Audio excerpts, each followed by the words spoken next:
I watched Moulin Rouge quite a while ago, but I liked it, and I wrote a review on Ko-fi, so this is my review.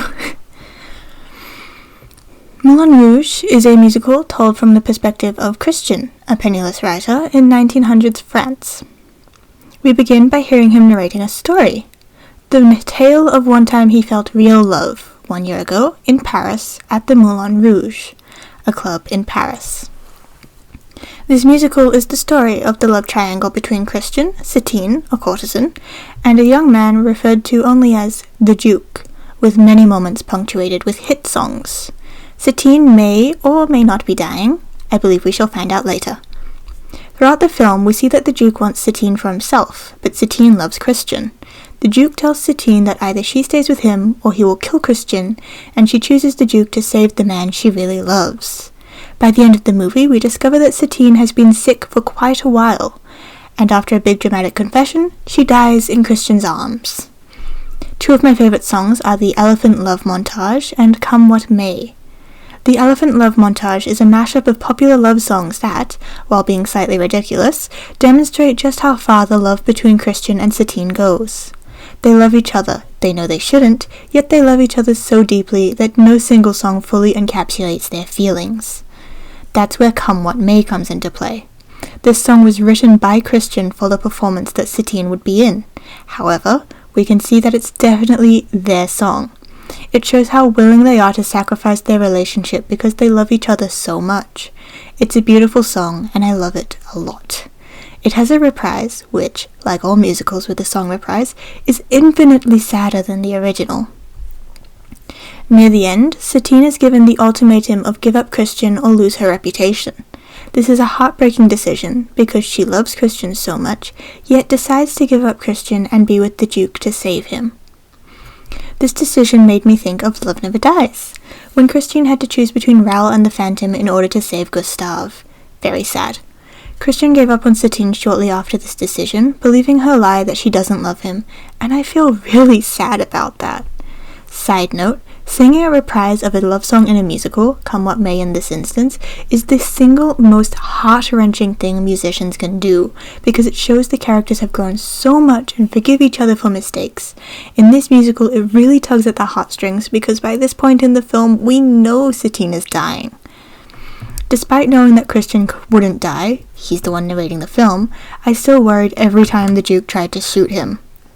One trope that I have a love-hate relationship with, but I do enjoy watching, is the die in the middle of a kiss trope. It presents the reader with tragedy after the promise of a happy ending. It makes the movie or musical amazing, so I forgive it in this instance. On another side note, the time Christian and Satine spent apart after her decision could have saved her, or even prolonged her death. Who knows? Both at the beginning and the ending of the musical, there was a character singing a sad and mournful song. It reminded me of Hadestown, where the opening and closing songs told us we were watching a tragedy, yet still we believe and hope it will turn out happy in the end. I found out Moulin Rouge was inspired by the story of Orpheus and Eurydice, so I guess that's fitting. I still need to read that story myself, though. I do have a book, Stephen King's Heroes, which is supposed to tell that story, so I will read that eventually. I love that Christian wrote their story a year later because it shows that he finally moved on from Satine and that he's alright to revisit such a tragic tale. Overall, I enjoyed the movie, I liked the songs, and I wouldn't mind watching it again. It was a good movie.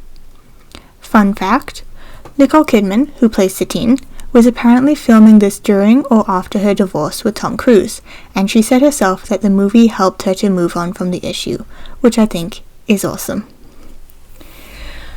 If you liked essays and reviews like this, I have more coming your way. So subscribe if you like it. I do reviews. I do sometimes essays when I have the time to sit and actually analyze things, because analyzing movies and musicals and books was one of my favorite things to do in school, so I would love to do that some more. I do have in the works, and by in the works I just mean I'm thinking of doing it, a Sunset Boulevard review of, like, an analysis of the movie and the musical to compare the two and see what's good and what's bad about it.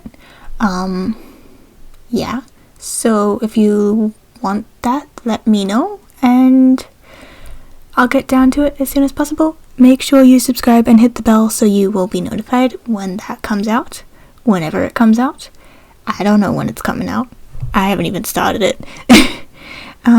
But yeah, I know this one was supposed to come out last week, but then Lockwood & Co. came out and it was amazing, and I just had to make a review of it, so apologies. But you get it now, so that's good. And I will start working on that dress video very soon.